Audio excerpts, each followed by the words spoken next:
Assalamualaikum warahmatullahi wabarakatuh. Bismillah, alhamdulillah, wassalatu wassalamu ala rasulillah Muhammad ibn Abdillah wa ala alihi wa ashabihi wa wala amma ba'd. Alhamdulillah pada hari ini kita bisa bertemu kembali dalam rangka melaksanakan pembelajaran sebagaimana biasanya, yaitu mata kuliah Tarikh Ulum Al-Lughah Arabiyah atau diterjemahkan ke dalam bahasa Indonesia, yaitu sejarah ilmu-ilmu bahasa Arab. Nah, sebelumnya ke materi, Ustadz akan mengabsen dulu kehadiran dari mahasiswa. Yang pertama, Andri Muhammad Yudhistira hadir. Yang kedua, Asyad Silmi Ajiz hadir. Yang ketiga, Azam Nur Khalis hadir. Yang keempat, Dandi Akbar hadir. Yang kelima, Parih Ramadan hadir. Yang keenam, Pajuah Jundullah hadir. Yang selanjutnya, Muhammad Repah Sandika hadir. Selanjutnya, Manarul Hidayat hadir. Selanjutnya, Muhammad Khairul Anam hadir. Selanjutnya, Rapli Hidayat hadir. Selanjutnya, Jihad hadir. Selanjutnya, Muhammad Zaki hadir. Selanjutnya, yang terakhir, Suhaib Sahar hadir. Nah, baik. Jadi di mata kuliah sejarah ilmu-ilmu bahasa Arab itu ada kaitannya dengan pertama turunnya Al-Quran. Turunnya Al-Quran, kemudian yang kedua penyebaran Islam, yang ketiga penyebaran bahasa Arab itu sendiri, yang keempat munculnya kodifikasi bahasa, dan yang kelima terakhir lahirnya ilmu-ilmu bahasa Arab. Nah, lahirnya ilmu bahasa Arab itu ternyata akan ada kesinambungan dengan turunnya Al-Quran, karena Al-Quran itu juga menggunakan bahasa Arab. Al-Quran menggunakan bahasa Arab. Nah, berbicara tentang lahirnya ilmu bahasa Arab di situ, walaupun nanti ada di slide selanjutnya itu, tapi ada dan lain sebagainya. Nah, di poin yang ke-1, bahasa Arab dan kedudukannya.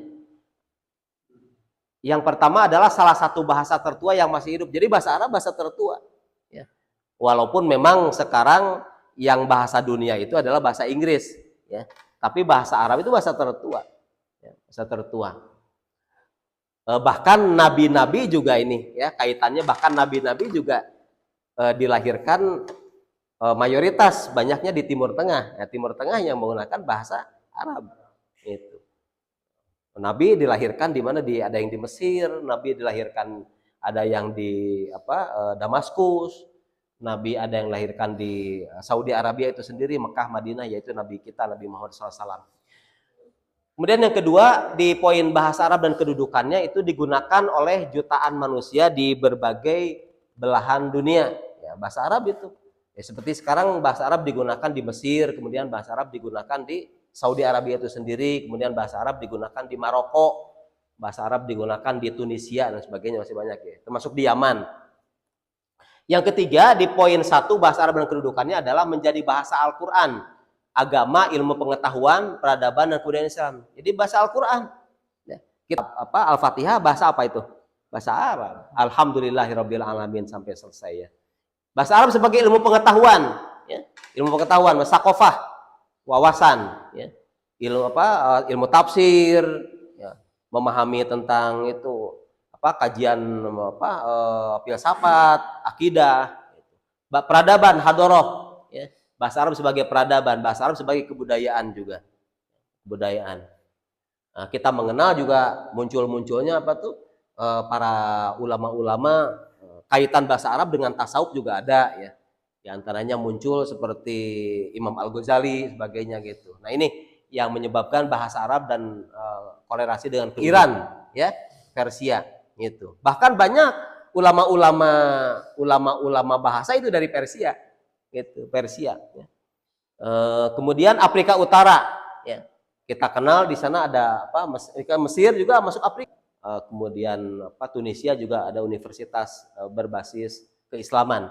Kemudian di Andalusia, ya berkembangan bahasa Arab berkembang di Andalusia, kemudian bahasa Arab berkembang di Asia Tenggara, terutama di mana Asia Tenggara? Di Indonesia. Nah ini Indonesia, termasuk di Ar-Rayyah ini, ya luar biasa ini Ar-Rayyah ini, ya. Ar-Rayyah pondok pesantrennya, nama kampusnya Institut Muslim Cendekia, luar biasa ini, ya, gitu. Jadi menggunakan bahasa Arab sebagai bahasa pengantar. Yang ketiga, poin yang ketiga adalah tantangan perkembangan bahasa. Yang pertama muncul berbagai persoalan. Yang pertama muncul berbagai persoalan. Persoalan apa? Kesalahan pengucapan atau allahan. Kesalahan pengucapan allahan.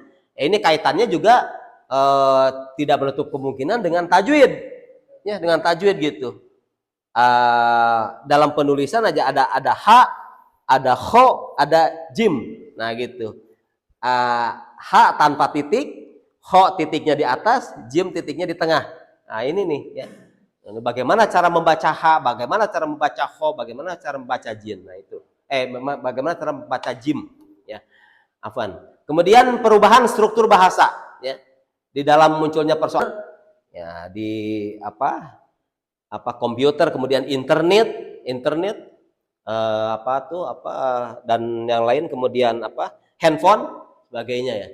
Kemudian dalam tantangan perkembangan bahasa itu sehingga diperlukan aturan bahasa yang baku ya. Bahasa yang baku itu diatur dalam bahasa Arab, berarti butuhnya apa? Ilmu nahwi, kemudian ilmu sorfi, kemudian ilmu balagoh, kemudian ilmu dalalah, kemudian fikih lughah. Itu ya, itu dibentuklah bagaimana aturan-aturannya. Kemudian di nahwu juga ada aturannya. Ada mubtada, ada khobar mubtada, ada fi'il, ada fa'il. Setelah fi'il, fa'il maf'ul.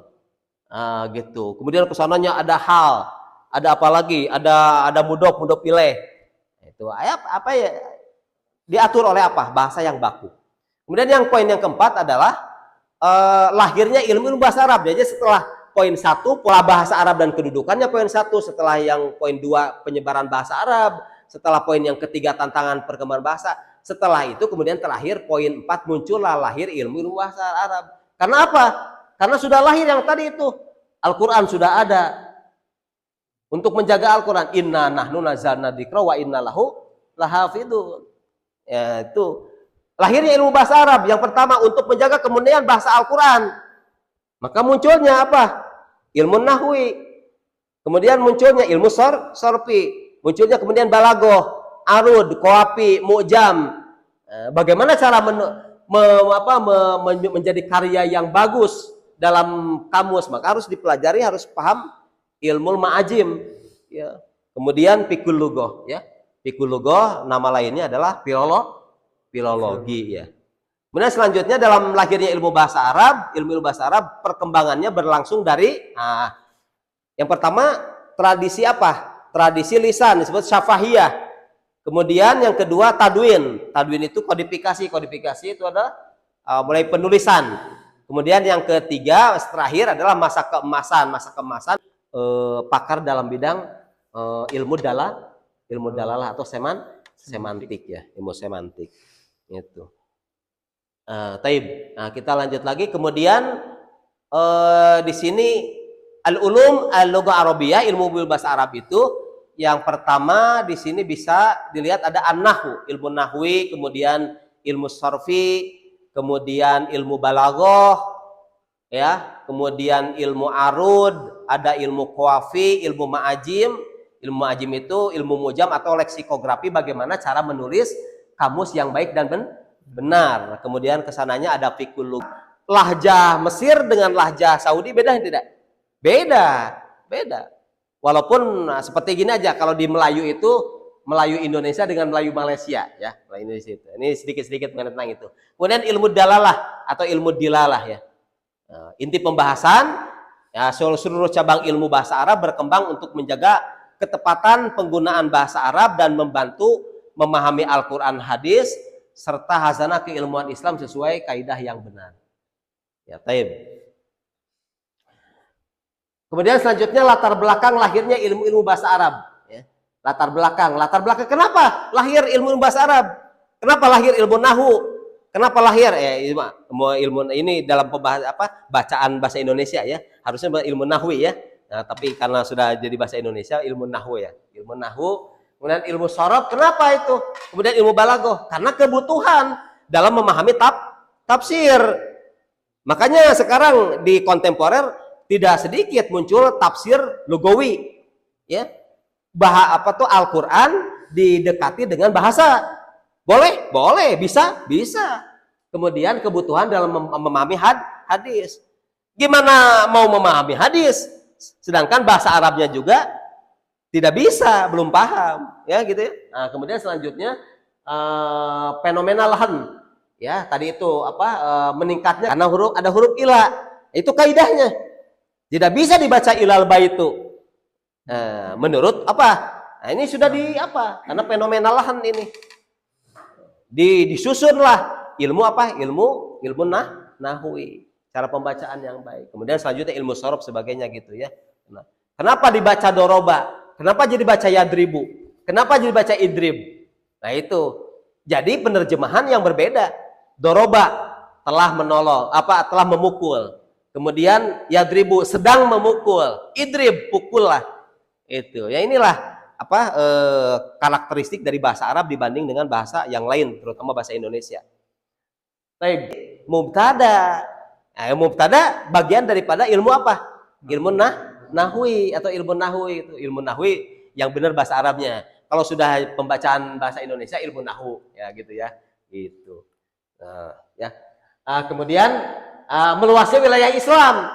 Penyebaran Islam mempertemukan bangsa Arab dengan berbagai bangsa lain sehingga memunculkan kebutuhan menjaga keaslian bahasa Arab gitu. Meluasnya. Jadi bahasa Arab meluas sampai ke Persia. Sekarang kita memahami Iran ya. Itu harus dijaga bagaimana bahasa Arab kemudian bahasa Arab berkembang kemana, ke Iran, kemudian sampai ke pakar hadis juga ke sebelah sini, perbatasan dengan Rusia itu ya, Uzbekistan, Imam Bukhari, Imam Muslim begitu. Itu kan bukan orang Arab ya. Nah, bagaimana itu untuk mempertahankan kualitas hadis? Itu dengan apa? Dengan ilmu-ilmu bahasa Arab ya gitu. Imam Bukhari, Imam Muslim kan dari belahan Asia Tengah ya. Asia Tengah, Uzbekistan, Tajikistan begitu. Itu bahkan bisa dibaca menurut ilmu tajwid imalah ya. Wadduha walaili idza saje. Kenapa bisa begitu? Ilmu ini kaitannya tadi bukan hanya ilmu sorof, ternyata ilmu aswad. Ilmu aswad masuk kepada sejarah atau at-tarikh, al-ulum al-arabiyah. Ilmu aswad melahirkan lahjat ya. Dialek Kairo dengan dialek Madinah nyatanya mengenai tentang dialek beda nggak? Beda. Dialek Kairo dengan dialek Madinah beda. Walaupun sama-sama bahasa Arab. Gitu. Kemudian dalam masa Nabi Muhammad SAW dan para rasulullah, kemudian yang kedua belum ada pembukuan ilmu bahasa secara formal. Ya. Jago di sana itu. Bahasa Arab nahwu sorofnya cuman belum dikodifikasi. Ya. Ilal baiti. Iya benar ngomongnya udah benar, cuman belum strukturnya belum di ini kan. Belum. Kemudian lahir banyak ulama bahasa besar. Berarti di sini atau Al-Farahidi itu sekitar sini, berarti Al-Farahidi, kemudian Al-Jini, kemudian Abdul Qahir Al-Jurjani, sekitaran sini berarti. Kemudian berdirinya Madrasah Basra dan Kufah. Madrasah Basra dan Kufah. Basra dan Kufah nyatanya sekarang masuk wilayah Irak ya. Basra dan Kufah gitu. Makanya ada yang terkait dengan Madrasah Basra dan Kufah, ada kitab khusus itu Al-Insaf. Al-Insaf bainal ikhtilaf al-Kufin wal Bisrin. Al-Insaf itu. Kemudian lahirnya ilmu nahwu ya. Nas'atu ilmin nahwi. Lahirnya ilmu nahwu, pendirinya siapa? Muassis ilmu nahwu itu Abul Aswad Ad-Duali. Abul Aswad Ad-Duali peletak dasar ilmu nahwu, hidup pada masa siapa? Khalifah Ali bin Abi Thalib menyusun kaidah sistematis. Jadi Al-Burhaus Ad-Dwali pada masa Khalifah Ali bin Abi Thalib. Luar biasa itu. Berarti Abu Hasan Ad-Dwali masih hidup pada masa Khulafaur Rasyidin. Jelaskan fungsi kata. Yaitu dibentuknya apa? Dibentuknya tadi ilmu nahwu, ilmu shorof, ilmu balaghah gitu ya. Balaghah juga terbagi 3 secara umum. Ada bayan, ada ba'ani, ada badi. Itu. Bayan, idealnya begitu. Berarti pelajari dulu apa? Nahwu gitu. Setelah nahwu shorof begitu, ya. Ilmu nahwu sebagai cabang ilmu bahasa Arab pertama. Ya, dan menjadi pondasi bagi perkembangan berbagai disiplin ilmu bahasa Arab lainnya. Nah, setelah ilmu nahwu, shorof itu. Boleh gak belajar ilmu balaghah dulu? Ya kalau kuat ya boleh-boleh saja silahkan, tapi tidak nyusun. Ya, tidak nyusun. Seperti sekolah, boleh nggak SMA dulu? Kira-kira begitulah. Boleh nggak aliyah dulu? Kemana MI-nya? Kemana MTS-nya? Seperti kuliah, boleh nggak dokter dulu? Kemana sarjananya? Gitu, kira-kira begitulah. Gitu ya. Baik. Kemudian perbandingan madrasah bahasa. Ada Basroh, ada Kufah. Ya, itu udah balik lagi nih ke sini. Ada Basroh, ada Kufah. Jangan lupa kalau setelah ini baca kitab apa? Al-Insaf. Al-Insaf, Al-Khilaf Bainal Kufiyin wal Bisrin. Al-Insaf kitabnya tuh, Al-Insaf besar tuh, Al-Khilaf itu perbedaan. Tapi perbedaan di sana tidak usah dijadikan apa? Tidak usah dijadikan persengketaan. Al-Khilaf perbedaan Bainal Bisrin antara ulama-ulama Basroh wal Kufiyin dan ulama-ulama Kufah. Itu diterangkan dalam kitab apa? Al-Insaf. Nah, di ada Al-Kisai, kemudian ada Al-Farra, kemudian ada Sa'lab ya. Nah, 3 ulama ini dari Madrasah Kufah mengedepankan apa? Yang pertama lebih fleksibel dalam pendekatan bahasa. Kemudian yang kedua banyak menggunakan riwayat bahasa dari berbagai kabilah Arab. Kemudian yang ketiga menghimpun lebih banyak variasi penggunaan, dan yang keempat memperhatikan keragaman dialek Arab. Nah, itu karakteristik dari Madrasah Kufah, di mana Madrasah Kufah mempunyai madrasah riwayat dan fleksibel. Jadi Madrasah Basroh madrasah rasional dan analitis, kalau Madrasah Kufah madrasah riwayat dan fleksibel. Nah, sekarang dari 2 madrasah tersebut bagaimana perbedaan pendekatan tujuan yang samanya menjaga dan mengembangkan bahasa Arab secara ilmiah. Jadi dua-duanya sebetulnya baik ya, membentuk fondasi perkembangan ilmu nahwu dan memberikan kontribusi besar terhadap kodifikasi bahasa Arab. Baik. Ilmu balaghah ya. Ilmu balaghah ini sih ilmu intinya adalah ulum al-lughah arabiyah, ilmu bahasa Arab. Yang pertama ada Abdul Qahir Al-Jurjani, kemudian ada Asakaki, itu tokohnya gitu. Nah, melahirkan apa kalau ilmu balaghah? Ilmu keindahan bahasa.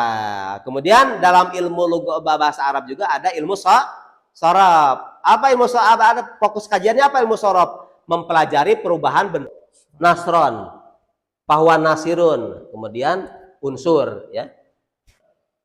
Apa ilmu shorof tujuannya itu? Ilmu transformasi kata, perubahan kata ya.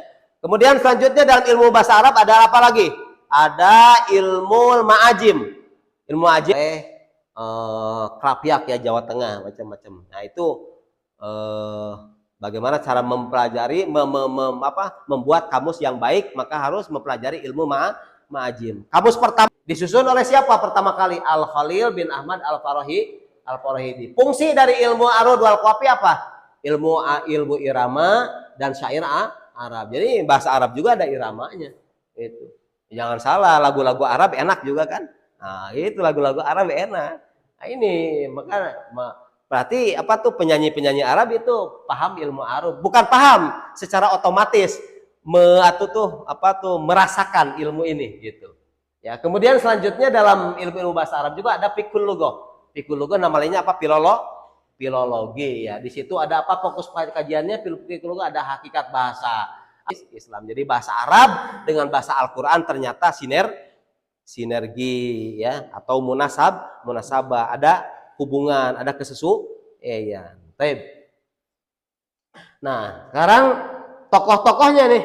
Ternyata ilmu bahasa Arab itu ada tokoh-tokohnya. Tokoh yang pertama adalah tadi itu yang pertama itu siapa? Pendiri muassis Abdul Aswad Ad-Duali, lahir 603, meninggal 688 Masehi. Ini bapaknya ilmu nahu, perintis ilmu nahu, peletak dasar tata bahasa Arab. Kemudian tokoh yang kedua Al-Khalil bin Ahmad Al-Farahidi, lahir 718, meninggal 786 Masehi. Itu dalam bidang apa? Ensiklopedia bahasa Arab. Muncul di situ nahu, sorof, arud, terus sama ajim. Nah, kemudian yang ketiga tokohnya Sibawayh, lahir 760, meninggal 796. Ini nyusun nih, sini. Apa ini? Kita berujukan utama ilmu nahu sepanjang sejahi. Nah, itu sebagai apa? Ibnu Jini pakar fonologi Arab, kemudian pakar morfologi Arab. Intinya propor linguistik Arab. Propor linguistik Arab itu pakai Ibnu Jini. Ya. Jadi kalau seorang pakar linguistik Arab mesti membaca karya-karya siapa? Ibnu Jini. Ya. Terakhir kemudian tokoh yang kelima Abdul Qahir Al-Jurjani. Lahir tahun 1009, wafat 1078 Masehi. Ya. Nah, ini sebagai pengembang teori balagoh. Kemudian, nah ini, jadi kalau pakar balagoh mesti kenal sama siapa? Al-Jurjani. Ya, kemudian ilmu-ilmu bahasa Arab. Taib. Nah, kontribusi ilmu-ilmu bahasa Arab terhadap peradaban Islam. Ishamat al-ulum al-lughah arabiyah fil hadrah islamiyah. Ya, ringkasan kontribusi utamanya. Ada emang kontribusi ilmu bahasa Arab terhadap peradaban Islam? Ya ada tuh. Ya. Betul tidak? Ya betul, sudah dirasakan, sudah. Apalagi di mana? Di pondok pesantren Ar-Royah. Ya, bahasa Arab sebagai apa? Sebagai bahasa pengantar. Terasa, ilmunya terasa, manfaatnya terasa. Iya terasa. Bahasa Arab sebagai apa? Lughatul Arabiyah, sebagai miftahul ilmi al-islami, sebagai kunci ilmu keislaman. Ya terutama di pondok pesantren apa? Ar-Royah, di kampus Institut Muslim Cendekia. Nah, yang intinya itu aslinya inna nahnu nazzalna dzikra wa inna lahu lahafidun. Ya di antaranya dengan apa? Dengan antara jatah itu dengan ilmu nahwi, ilmu sorfi, ilmu balagoti, ilmu apa? Ilmu aswati. Bahkan di dalam ilmu al-aswati itu lahirlah ilmu lahjati. Itu pengembangan ilmu syariah.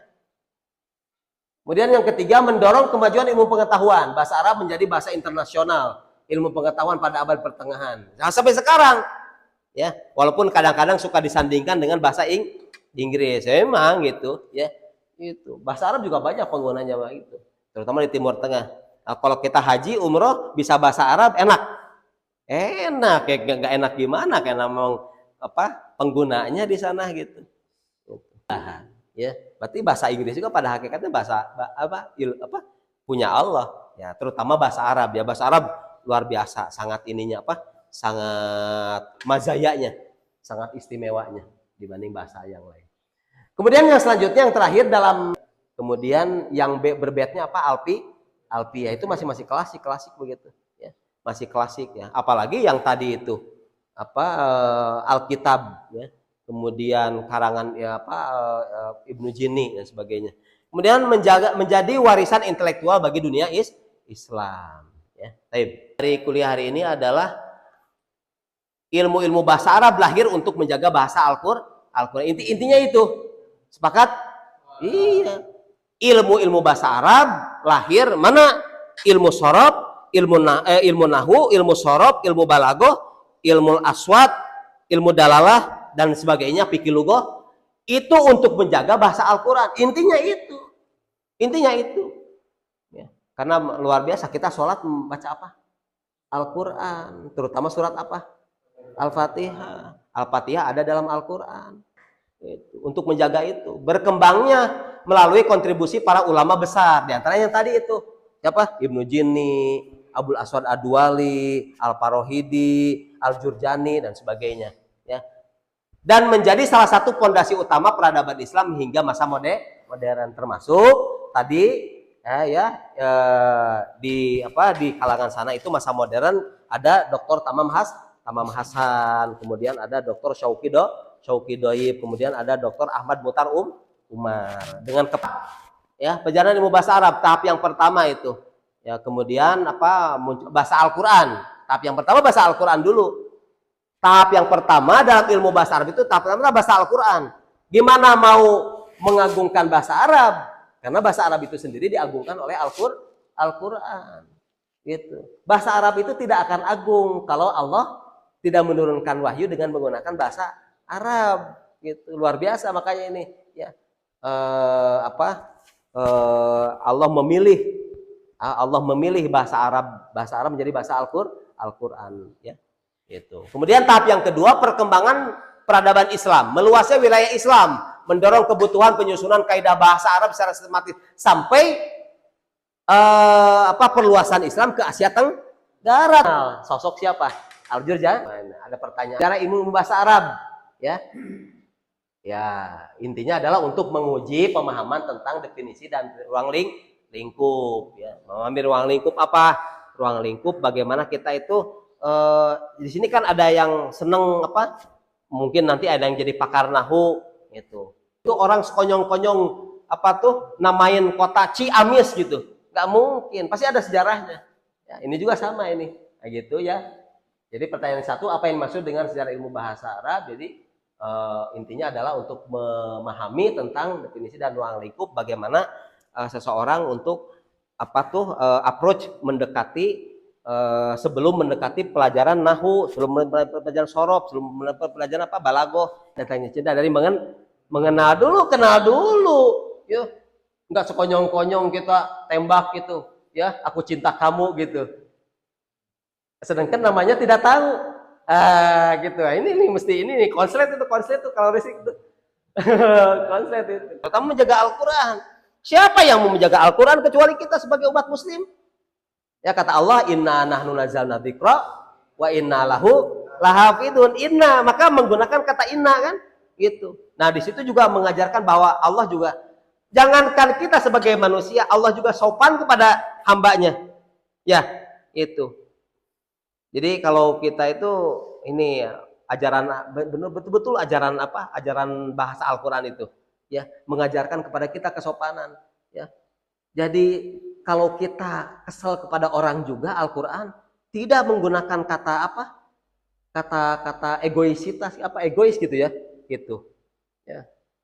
Kalau dalam bahasa Sunda itu, ya sedikit ini intermezzo ya, itu tidak menggunakan bahasa aing gitu, ya.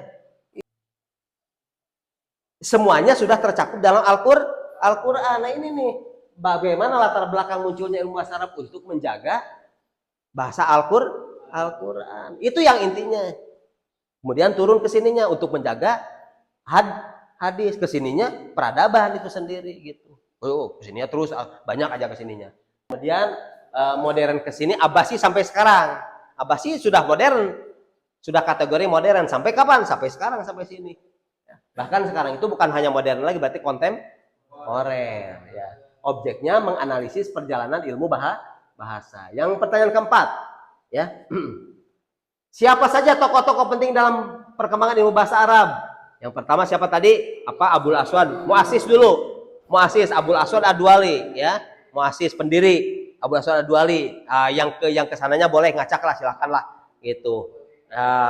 Al-Farohidi, Sibawe, Al-Jurjani, ya, Al-Jurjani ya gitu, bolehlah. Pokoknya tapi yang muasisnya siapa muasisnya? Abul Aswad Ad-Duali. Setelah itulah satu saking banyaknya boleh ngacak silakan. Tapi yang penting muasis ya. Arab terhadap peradaban Islam, yaitu menjelaskan hubungan antara ilmu bahasa Arab dengan kemajuan peradaban. Ya apa itu terutama sekarang apalagi?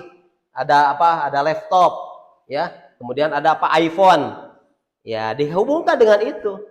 Ya. Bagaimana penulisan penulisan iPhone secara yang baik dan benar menurut ilmu nahwi wasorfinya wal balagohnya. Kan kita tidak bisa dihindari kan dalam menulis skripsi atau tesis atau disertasi, tidak bisa dihilang, tidak bisa gitu ya, Pak, ya. Yang bisa Ustaz sampaikan pada hari ini dalam mata kuliah sejarah atau tarikh ilmu-ilmu bahasa Arab. Mudah-mudahan ada manfaatnya. Mari kita tutup pada hari ini dengan doa kifarat majlis. Subhanakallahumma wa bihamdika asyhadu an la ilaha illa anta astaghfiruka wa atubu ilaik. Assalamualaikum warahmatullahi wabarakatuh. Waalaikumsalam warahmatullahi wabarakatuh.